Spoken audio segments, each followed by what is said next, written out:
I was born in 1985 in Central Virginia. My dad is Jewish, my mom is not.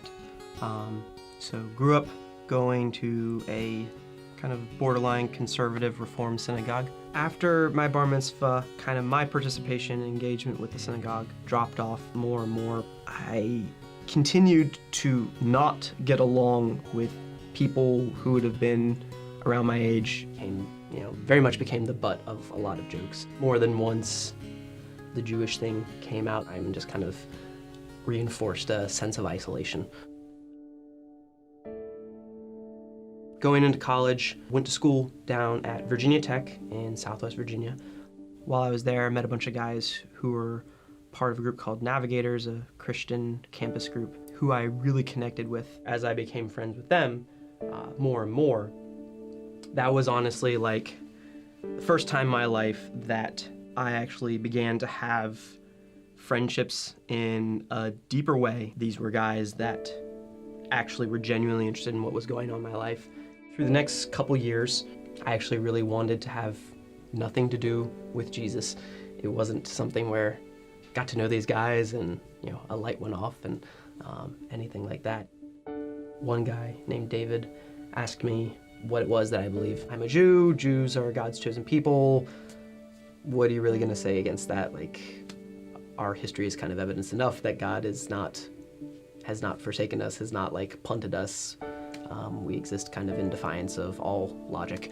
So one day I was getting lunch with my friend David, and Jesus came up, and normally we would have maybe a short little interaction around it and it would kind of just trail off and go away. But as we were leaving the dining hall, David quoted something from the New Testament. Jesus said that he did not come to abolish the law, but he came to fulfill it. It kind of ran counter to an understanding that I had in my mind. Jesus, or Christianity, was opposed in a way to Judaism, that taking on one would be kind of be an eradication of the other. So that really shocked me. I was on campus during April 16th in 2007, which there was a shooting on campus. Early in the morning, a student shot 2 people in my dorm, and then went across to, later in the day, a academic building and shot another 30 people in that hall before shooting himself. So 2 of those people I knew that he had killed. It wasn't something that I knew how to really process, really knew how to handle it all. And so it's like getting punched in the head. It just makes everything foggy and you don't know what to do with it. Kind of as a result, I guess, of everything that happened on the 16th, I found myself really wanting to join my various friends at their church. And it wasn't something that I really knew or understood. It was just say, okay, I need to go.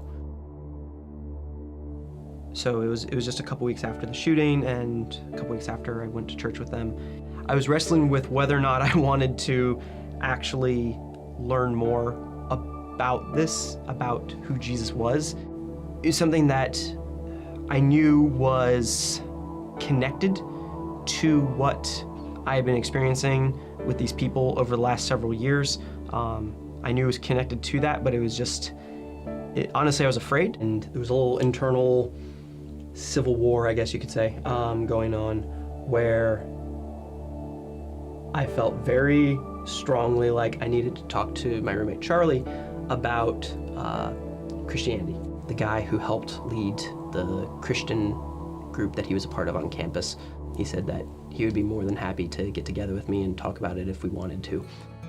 All right, Kent, I have no idea how I know this, but apparently I am utterly convinced that everything in this book is true, the Bible. We talked through that summer. We kind of, as I like to describe it, hopscotched our way through Scripture, starting in Genesis and kind of hitting high points all the way through. And as we talked about things and read stuff, conviction that I had kind of going into those conversations was backed up more and more by fact out of the Bible. And as I was reading it was just like, yep, this makes perfect sense. You know, one of the immediate things that had first really grabbed me back at the end of my freshman year was the community, the love that everybody continually showed.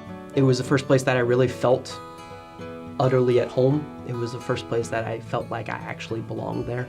Everywhere else had always felt very distant, had always felt very disconnected, and honestly a lot of the times very unwanted. And that was probably the most powerful thing that had ever been shown to me. It was like I felt like, all right, I'm actually at home. Like, this is where I belong. I don't need to go hunting for anything anymore. If I were to die today, I know that God is going to welcome me home, that Jesus will be there, because I've trusted him to take care of me. I've trusted him to see me through to the end. I've trusted him for what he did to take care of what I can't. I know that's what's going to happen after I die, is Jesus will take care of me through to the end.